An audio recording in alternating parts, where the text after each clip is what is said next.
तो आर्थिक क्षेत्र में झंडे गाड़ दिए हैं। भारत ने नया करिश्मा करके दिखाया है। भारत दुनिया की चौथी सबसे बड़ी अर्थव्यवस्था बन गया है। 140 करोड़ भारतीयों के संकल्प ने जापान को पीछे छोड़ दिया। अभी तक जापान चौथी सबसे बड़ी इकोनॉमी था। तो अमेरिका, चीन, जर्मनी अब बस यही आगे हैं।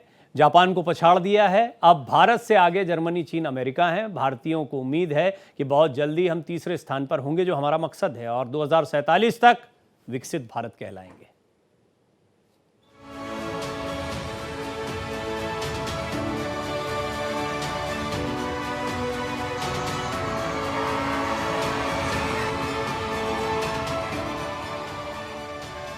आज देश इस मजबूत नींव पर विकसित भारत की भव्य इमारत का निर्माण शुरू कर रहा है।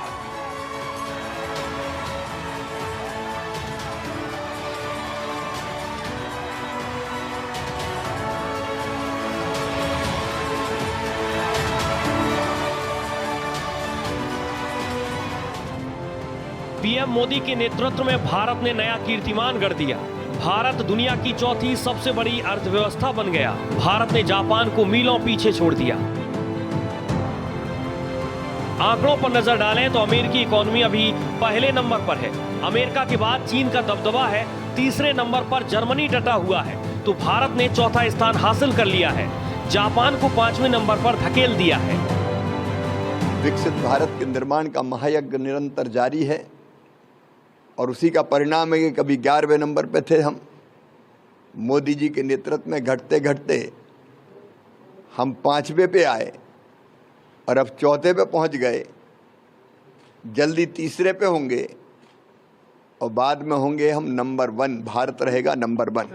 हमारे जितने भी सेक्टर्स हैं उसमें पब्लिक और प्राइवेट के बीच की दरार समाप्त हो चुकी है और नागरिकों में एक तरह का ये आत्मविश्वास जागा है कि अब हमें सबको इकट्ठा मिल करके इस भारत की, विकसित भारत की यात्रा को सिद्धि तक पहुंचाना है। प्रधानमंत्री मोदी आपदा को सुनहरा अवसर बनाना जानते हैं। पीएम मोदी राष्ट्र की चुनौतियों को अग्नि परीक्षा मानते हैं। तभी तो भारत चौथे पायदान को हासिल कर सका, दुनिया को अपना दबदबा दिखा सका।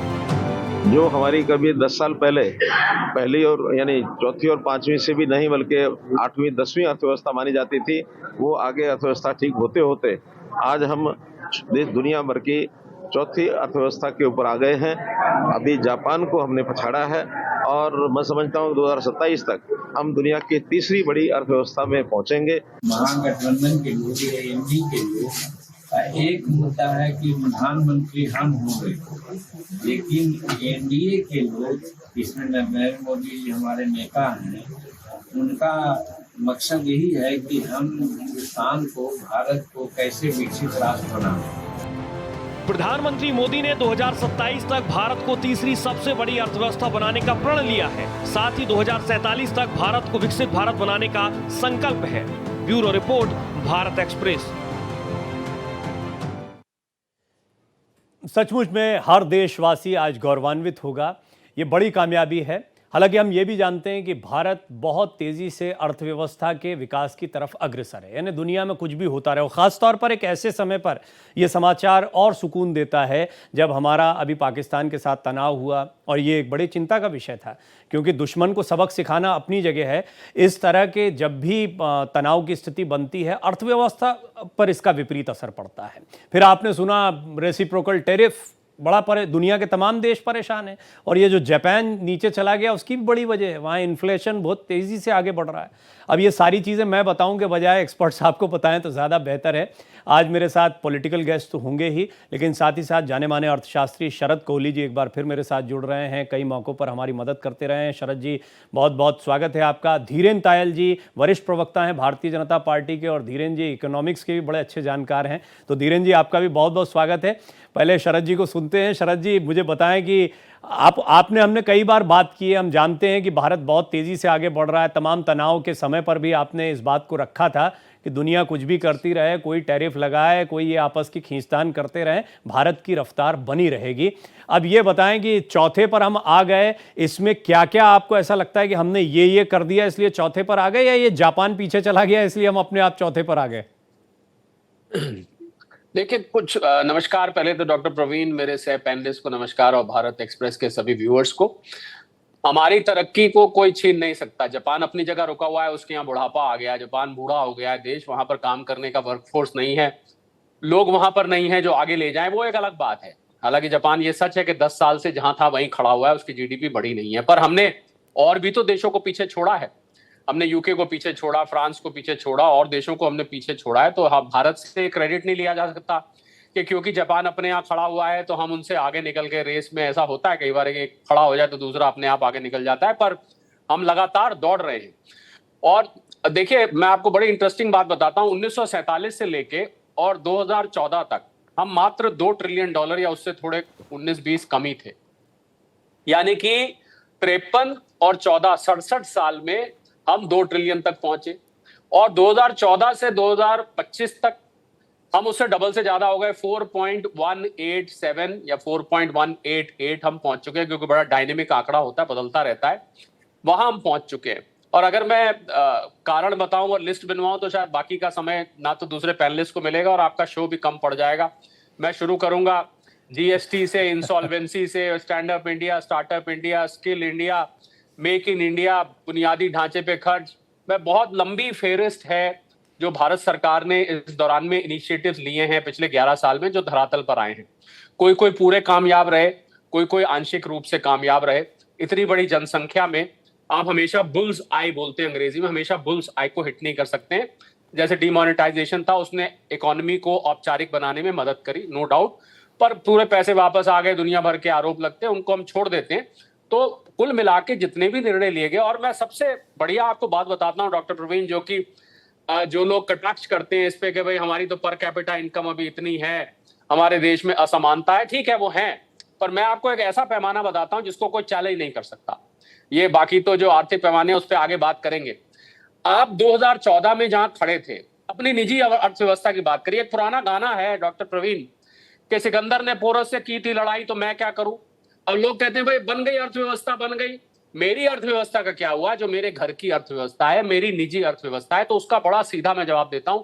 आप 2014 में जहां खड़े थे, हम लोगों की ना मेमोरी बहुत शॉर्ट होती है, हमारी याददाश्त बहुत कमजोर होती है। आप 2014 में आपका लिविंग स्टैंडर्ड क्या था, आपकी इनकम कितनी थी, आपका लाइफस्टाइल कैसा था? अब उसको आप आज के लाइफस्टाइल अपनी इनकम से कंपेयर कर लीजिए। अगर आपकी याददाश्त दुरुस्त है तो आपको उसमें जो फर्क दिखता है, क्योंकि लोग ये कहते हैं भाई ये 4.188 कैसे बनी, ये कैसे? अरे भाई, हम और जीडीपी का मतलब होता है ग्रॉस डोमेस्टिक प्रोडक्ट, सकल घरेलू उत्पाद। यानी कि आप और हम मिलके जो गुड्स और सर्विसेज प्रोड्यूस करते हैं, उस सबको जोड़ के ही तो बनती है। ऐसा तो है नहीं हम वहीं के वहीं खड़े हैं, जीडीपी बढ़ गई तो किसी और देश की थोड़ी ना उठा के ले आए हम। तो बड़ा सीधी सी बात है, अपनी घरेलू अर्थव्यवस्था में अगर आपको सुधार दिख रहा है तो ये इस बात का संकेत और सूचक है, और नो डाउट, नो डाउट, हमने तरक्की करी है जी। लिविंग स्टैंडर्ड हो या बहुत सारे, आपकी छोटी सी बात में बहुत सारी गहरी बातें छुपी हुई हैं। यश श्रीवास्तव भी मेरे साथ जुड़ गए हैं, उम्मीद है आपको कुछ सुन पाए होंगे। आप कांग्रेस प्रवक्ता हैं। यश भाई, आपका भी स्वागत है। लेकिन धीरेन जी, दोनों हाथों में लड्डू हैं अभी तो। एक तरफ ऑपरेशन सिंदूर आपने पकड़ रखा है, दूसरी तरफ ये अब चौथी अर्थव्यवस्था बन गए हैं। आप तो कांग्रेस को और परेशान करने वाले हैं। नहीं, मुझे ऐसा बिल्कुल नहीं लगता कि कांग्रेस इससे जरा भी परेशान होगी। जब देश का भला होगा तो कांग्रेस भी उसमें उतनी ही खुश होगी कि अगर देश की भलाई हो रही है तो उसमें कोई कांग्रेस का बुरा नहीं है। तो मुझे पूरा विश्वास है कि यश जी इस बात का की पूरी सराहना करेंगे जी। लेकिन अगर हम देखते हैं आज, तो जो शरद जी ने एक बात बड़ी अच्छी कही है, और मैं भी वही कहना चाह रहा था कि 2014 में हमें ब्रैकेट किया गया था एज फ्रेजाइल 5। तो फ्रेजाइल 5 मतलब ऐसी अर्थव्यवस्थाएं जो बहुत ही प्रिकेरियस है और कभी भी कहीं भी कुछ भी हो सकता है, बहुत कमजोर अर्थव्यवस्थाएं हैं। वहां से 10 साल में उठ करके आप टॉप 4 में आ गए हो, तो वो एक बहुत कमाल की उपलब्धि है हमारे देश की, हमारे प्रधानमंत्री की और इस सरकार की। उसको देखा जाए तो एक जो उन्होंने जैसे कहा कि 67 इयर्स में, 67 साल में हमने 2 ट्रिलियन अचीव किया था, और अगले 10 साल में हमने करीब 2.25 ट्रिलियन अचीव कर दिया। तो कोई कारण होगा इसके पीछे कि जो चीजें ठीक की, जैसे कैपिटल एक्सपेंडिचर, अभी पीछे 10 लाख करोड़ का कैपिटल एक्सपेंडिचर, या जो जैसे पीएलआई स्कीम। आज की दो बड़ी इंटरेस्टिंग खबरें हैं, जिसमें यह कि जापान में मैक्सिमम गाड़ियां अब जो इंडिया से एक्सपोर्ट होके जापान चलाएगा। अब जापान वो देश है जिसने सारी दुनिया को गाड़ी बनाना सिखाया, अब वो इंडिया में बनी गाड़ी में जापानी सफर करेंगे। दूसरी एक और बड़ी इंटरेस्टिंग खबर है कि एक इंडियन कंपनी को करीब 17 मिलियन डॉलर का एक्सपोर्ट ऑर्डर मिला रॉकेट लॉन्चर्स का, जो शायद अपने आप में इतनी बड़ी बात नहीं हो, लेकिन इजराइल से मिला है। अब इजराइल एक डिफेंस पावर है, एक्सपोर्ट पावर है। तो हमने किया क्या है, जो अगर हम देखते हैं 13-14 में हमारी डिफेंस एक्सपोर्ट करीब 686 करोड़ की थी, वो आज 23,000 करोड़ हो गई है, क्योंकि हम सबको पता है कि हमारी इकोनॉमी का एक बहुत मेजर पार्ट जो है वो डिफेंस में जाता है जी। तो अगर हम अपनी उसको बैलेंस करते हैं डिफेंस को, और हमने देखा उसका नतीजा हमारे सामने आया, जैसे आपने कहा कि दोनों हाथ में लड्डू है, तो ऑपरेशन सिंदूर में हमने देखा कि जो इंडियन प्रोडक्शन थी, जो इंडियन डेवलपमेंट थी, इंडियन साइंटिस्ट का भी जो काम था, जो फौज ने किया, वो तो अति सराहनीय है, लेकिन जो भारत के साइंटिस्ट ने किया वो भी कम नहीं है। तो वो तो प्रोत्साहन जो इंडियन हमारे रिसर्च एंड डेवलपमेंट पर काम किया गया है, नो डाउट। और इंफ्रास्ट्रक्चर, रिसर्च एंड डेवलपमेंट दो ऐसे सेक्टर हैं जिन पर जितना इन्वेस्टमेंट करते हैं आप, उसका रिटर्न जो मिलता है ना, उसका अंदाजा नहीं लगाया जा सकता। वो कोई छोटा मोटा काम नहीं होता। शरद जी के जहन में बहुत कुछ आया होगा जब आप बोल रहे होंगे, तो कुछ ना कुछ एड ऑन करना चाह रहे होंगे। लेकिन कांग्रेस क्या सोच रही है? यश भाई, आपको देख पा रहे हैं, आप कुर्सी पर आगे पीछे हो रहे हैं, लेकिन मुझे ये बताएं कि आज तो खुशी का दिन है, आप लोग कैसे ले रहे हैं? कांग्रेस इसको कैसे ले रही है? आज चौथी सबसे बड़ी इकोनॉमी बन गए हम दुनिया की। प्रवीण जी, मैं सच बोलूं या बाकी के दो साथियों की तरह कुछ तो भी लाग लपेट बढ़िया सी दे दूं? आपका जो मन आए वो बोले, जो कांग्रेस का रुख हो वो बोले आप। मुझे जो सच दिखाई दे रहा है वो ये चीजी स्क्रिप्ट से थोड़ा सा अलग है। मुझे इस देश में बढ़ती हुई आर्थिक असमानता दिखाई दे रही है। मुझे इस देश में यह दिखाई दे रहा है कि ये जो जीडीपी के आंकड़े बताए जा रहे हैं, उसमें पर कैपिटा इनकम को बिल्कुल ऐसे नकार दिया गया है जैसे वो कुछ है ही नहीं। जिस जापान की हम बात कर रहे हैं, पर कैपिटा इनकम $33,000 प्रति व्यक्ति है, हमारी 2,000 कुछ है। आ रहा हूं शरद। और हम यहाँ पे जबरदस्ती की डींगे हाँक रहे हैं। जापान नहीं हाँक रहा है। जापान ने नहीं कहा कि हम अभी भी चौथी अर्थव्यवस्था है, बजाओ ढोल। नहीं, हम बजा रहे हैं। क्या हम ये भूल गए हैं कि हमारा जीडीपी में नेट एफडीआई इनफ्लो सिर्फ $0.4 बिलियन है इस साल का, और पिछले 10-12 सालों का जो हमारा जीडीपी के अनुपात में ग्रॉस कैपिटल फॉर्मेशन है, उसका ग्राफ कुछ इस तरह दिखाई देता है। ये कभी भी ऊपर नहीं जा रहा है, ये नीचे आ रहा है। नेट इसका नीचे ही है। 2020 में सबसे नीचे था, फिर थोड़ा सा चढ़ा, लेकिन नीचे ही है। हमारा ज्यादातर ये जो ग्रोथ दिखाया जा रहा है, ये कुछ गिनी चुनी कंपनियों में आता है। मॉरिशस जैसे देश से अचानक एक आर्थिक औद्योगिक क्रांति आती है और पूरा एफडीआई मॉरिशस से आता है। फिर हमें पता चलता है एक अमेजिंग कोइंसिडेंस कि अडानी और उनके भाई भतीजों की सबकी शेल कंपनीज मॉरिशस में। तो ये आप चाहें तो मैं भी इस चीज़ी स्क्रिप्ट में बढ़िया सा बोल सकता हूँ। हाँ, बहुत बढ़िया। नहीं, मैं समझ गया। आई वाज अबाउट टू से कि ये ग्रोथ जो है, ये पैसा आ रहा है, लेकिन कुछ एक जगहों पर आ रहा है। ये आपका पॉइंट होगा, ये मेरे दिमाग में था। भाजपा के हाथ का लड्डू क्यों बताया आप? तो ये बताइए। ठीक है, नहीं, जब प्रचार करेंगे। देखिए, मैंने जो बोला था वो तो धीरेन्द्र जी ने अपनी बात में स्पष्ट कर दिया। मैंने आपसे थोड़ी बोला कि भाजपा के हाथ में दोनों हाथ में लड्डू। मैंने उनसे बोला भाई, वो आप तो ऑपरेशन सिंदूर भी कहते हैं। आपने तो ऑपरेशन सिंदूर भी कहा कि ये लोग फायदा उठा रहे राजनीतिक। मैंने उनसे ये सवाल नहीं पूछा, आप पूछिए ना उनसे। मैं तो वो कैसे इस्तेमाल करेंगे इस चीज को, उन्हीं से पूछ रहा हूं प्रवीण जी, मैं उन्हीं से पूछ रहा हूं। ठीक है, लेकिन उससे पहले आपने दो टेक्निकल बातें बोली। आपने जो इंपॉर्टेंट है, थोड़ा दर्शक भी समझ लें, क्योंकि महत्वपूर्ण बात आपने जीडीपी,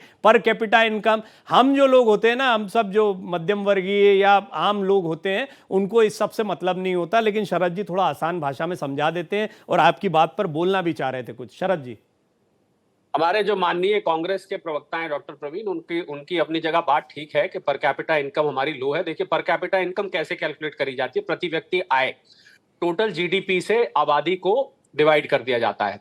अब डिवीजन तो सब लोग जानते होंगे, उसमें जब डिनोमिनेटर हैवी होता है, जो नीचे जो 140-45 करोड़ की हमारी आबादी है, उसको आप जीडीपी से डिवाइड करेंगे। ये सच है कि हमारी पर कैपिटा इनकम के पायदान में हम काफी नीचे हैं अगर बाकी देशों के करें, पर पिछले सवाल हम उसको रिलेटिव टर्म्स में देते हैं, तुलनात्मक दृष्टि से।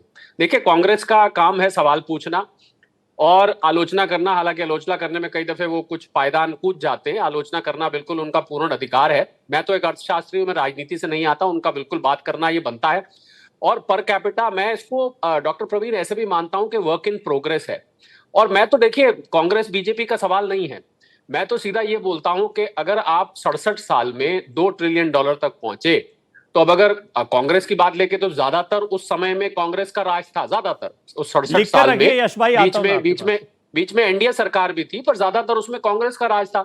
तो ये तो फिर सवाल पलट के क्या आएगा 67 साल में आप $2 ट्रिलियन तक पहुंचे, तो फिर इसका भी जवाब उनको देना पड़ जाएगा। पर हम पिछले 11 साल तुलनात्मक दृष्टि से देखते हैं कि रिलेटिव टर्म्स में हमने ज्यादा तरक्की करी है जो पहले नहीं करी। ये ठीक है, भारत जैसा बड़ा देश। और दूसरी यहां पर समस्या क्या है, जो इनकी कांग्रेस प्रवक्ता माननीय की बात बिल्कुल सही है, वो ये है कि हमारी एक कृषि आधारित अर्थव्यवस्था है। 60 से 70% लोग, डॉक्टर प्रवीण ध्यान से सुनिएगा, आज भी कृषि पर प्रत्यक्ष या अप्रत्यक्ष रूप से निर्भर रहते हैं, परंतु उसका योगदान हमारी जीडीपी में मात्र 15-16% है। इस वजह से हमारी पर कैपिटा लो है। और जहां तक उन्होंने दूसरी बात एफडीआई की करी थी, एफडीआई क्या, मैं उनको बता दूं कि आज जो मेक इन इंडिया अभियान है उसने अब रफ्तार पकड़ी है। जो शेर बनाया था ना, वो अब दहाड़ने लगा है। अब यहाँ मोबाइल फोन्स बन रहे हैं, यहाँ पर फार्मास्यूटिकल्स के प्लांट्स आ रहे हैं, यहाँ पर शरद जी, मैं थोड़ा डिटेल में आपको सुनना चाह रहा था। यश श्रीवास्तव भी कुछ आपको एफडीआई में अब यहाँ से बढ़ोतरी बहुत तेज रफ्तार से दिखाई देगी। और अगर हमारी, और देखिए इन आंकड़ों को कॉर्पोरेट कैसे करते हैं, इसमें तो कोई राजनीति नहीं है। आज हमारे फॉरेन एक्सचेंज रिजर्व $685 बिलियन के हैं, हमारी टैक्स कलेक्शन 20% के बढ़ रही है, हमारी जीएसटी कलेक्शन 2,37,000 करोड़ प्रति माह हो गई है, हमारा पीएमआई 58-59 का है। तो ऐसा एक आंकड़ा नहीं है। हम लोग जब स्टडी करते हैं अर्थशास्त्र में, तो हम लोग उसको, अंग्रेजी में शब्द होता है डॉक्टर प्रवीण, उसको कॉर्पोरेट करके करते पर हैं। आप ये सारी बातें आपकी समझ में आ गई। आपने थोड़ा शुरुआती स्टेटमेंट में भी काफी कुछ बताया था। धीरेन जी भी कुछ कहना चाह रहे हैं, यश जी का भी सवाल है, लेकिन यश जी आप बोलिए, क्या क्या पॉइंट्स आपने नोट डाउन किए? प्रवीण जी, नोट डाउन करने की जरूरत नहीं है, असलियत हम सबके सामने है। देश की 90% आबादी 25,000 रुपए महीने से कम कमाई कर रही है, 50% आबादी 8,000 रुपए महीने से कम कमाई कर रही है, और 41% से ज्यादा देश का धन सिर्फ 1% लोगों के कंट्रोल में। और इसके जब रियल वर्ल्ड इंप्लीकेशंस आप देखते हैं, तो हमारे देश में दरभंगा एम्स की शूटिंग होती है, एम्स नहीं बनता। बिहार के और भी देख लीजिए, अभी पत्रकारों ने बहुत रिपोर्ट किया है। यूथ अनएम्प्लॉयमेंट 45% से ज्यादा है, रूरल वेजेस कम होते जा रहे हैं। एक कॉलेज में, एक एवरेज इंजीनियरिंग कॉलेज में 10 साल पहले भी जो 2.5 लाख रुपए का पैकेज हुआ करता था शुरुआती, आज वही है या उससे कम है। कॉलेज वाले कॉन्सर्ट करा करा के बच्चे भर्ती करा रहे हैं, ये स्थिति है। तो हमें सच को देखना शुरू करना चाहिए। ये बेकार की, क्योंकि 11 साल पहले 2 घटनाएं हुई थी आज ही के दिन, एक हमारे महान प्रधानमंत्री जी की शपथ, और एक इस देश में एक बहुत महंगी पड़ने वाली नौटंकी की शुरुआत। दोनों एक ही दिन हुआ था, ये आपस में अनरिलेटेड। लेकिन देश बहुत भारी कीमत चुका रहा है इस कॉन्सेंट्रेशन ऑफ वेल्थ के कारण। हम ये नहीं शोर मचा सकते कि हम तीसरी या चौथी अर्थव्यवस्था है, जबकि हमारे देश में रास्ते चलते लोग भूखे मर रहे हो।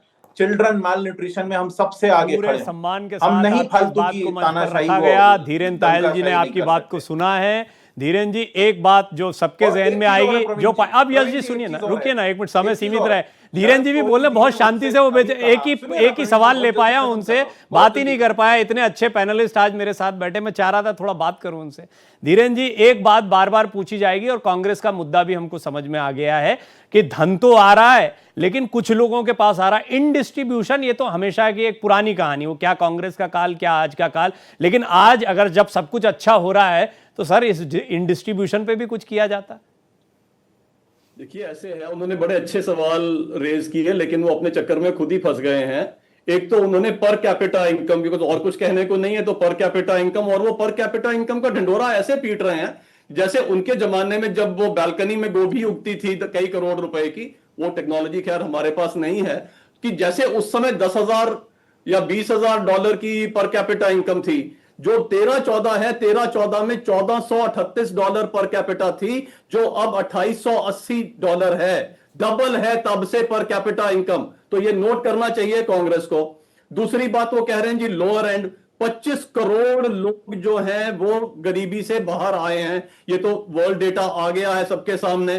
तो अंत्योदय तो हमारा जनसंघ के जमाने से है और अंत्योदय पे हम लगे हैं। 80 करोड़ लोगों को चाहे हमें तो राशन दे रहे हैं ताकि भारत में कोई भी भूखा नहीं सोएगा। तो नीचे से ऊपर तक सब कुछ हो रहा है। सिर्फ प्रॉब्लम क्या है कि एक विशेष परिवार के पास पैसा जाना बंद हो गया है, उसकी तकलीफ है। वरना इन्होंने तो जैसे मैंने कहा इनके आने से पहले इन्होंने तो हमें फ्रेजाइल 5 इकोनॉमी बना के छोड़ा था ना। एक ही बात बार-बार बोल रहे हैं। 5 इकोनॉमी। अरे अब आप बोल रहे थे, सुन रहे थे ना वो। आप भी तो इन्होंने कही, आपने बोला, उन्होंने भी सुन लिया। सुन लीजिए। जवाब देता हूं इनको। अगर $1 इकोनॉमी, $1 इकोनॉमी अगर 6.5% पे ग्रो करती है तो 273 लाख करोड़। शरद जी अभी आपसी चर्चा रहेगी इनकी, अब क्या इसमें पॉइंट लिया जाएगा। ये देखिए, एक बात तो बहुत साफ है। आपने भी यश जी 1-2 सवाल पर्सनल उठा दिए थे। आपने भी कहा इंडिविजुअल के पास जा रहा, जैसा आपका एक स्टैंड है ना, बीजेपी का भी एक स्टैंड है। जब भी आप ये स्टैंड लाएंगे बीजेपी ये स्टैंड ले आएगी। नहीं प्रवीण जी, ये कोई स्टैंड नहीं है। ये बकवास डायलॉग इनका सालों अरे से वो चल आपकी रहा बात है। के लिए यही कहते हैं। ठीक है शरद जी, चलते चलते क्लोजिंग कमेंट। शरद जी शॉर्ट में क्लोजिंग कमेंट, शरद कोहली जी का कमेंट। क्या वो पैसे की बर्बादी नहीं है? देखिए जो कमियां बताई हैं यश जी ने, वो कमियां, ये उन्होंने जो आंकड़े दिए वो सही है। 90% लोग 25,000 से कम कमाते हैं। पर इसमें ग्लास आधा खाली है या ग्लास आधा भरा हुआ है, हमें नजरिया देखना पड़ेगा, पहली बात। दूसरी और आखिरी बात मैं बोलने जा रहा हूं कि क्या हम सही मार्ग पर हैं, क्या हम विकसित भारत बनेंगे, क्या हम तीसरी बनेंगे, क्या हमारा रास्ता ठीक है। अगर रास्ता ठीक होगा तो जो कमियां यश जी ने बताई हैं उसमें से कुछ एक ठीक हैं, तो उन कमियों पे हम पार पा सकेंगे। इसका जवाब है हाँ, हमारा रास्ता ठीक है, क्योंकि आंकड़े बोलते हैं। इसमें कोई ज्यादा लाग लपेट करने की बात नहीं है। आंकड़े सबके सामने, आप उसको देखना चाहें, मैं समझिए आपकी बात। मेरे हिसाब से शरद जी सब बढ़िया है और सब बढ़िया में विपक्ष भी अपना काम बढ़िया से कर रहा है। कुछ अच्छा हो कुछ हो, अपने सवाल उठाता रहता है, उसके नेगेटिव पॉइंट होते हैं। हर चीज कुछ अच्छा होता है ना, उसमें भी कुछ नेगेटिव होता है, जिसको रखना बड़ा जरूरी है। उसकी कमियां रखनी जरूरी है ताकि धीरेन्द्र जी, उनकी पार्टी जो है उन कमियों को दूर करे। तो वो काम कर रहे हैं। यश श्रीवास्तव उनकी पार्टी कर रही है। यश जी, इसका लिए आपका बहुत बहुत धन्यवाद। चर्चा में जुड़ने के लिए धन्यवाद। धीरेन्द्र जी आपका भी बहुत बहुत धन्यवाद। शरद जी आपका विशेष धन्यवाद, क्योंकि आपने थोड़ा अर्थशास्त्र को भी यहां समझाया। बहुत बहुत शुक्रिया। भारत का सवाल में आज इतना ही, लेकिन बने रहिए भारत एक्सप्रेस के साथ।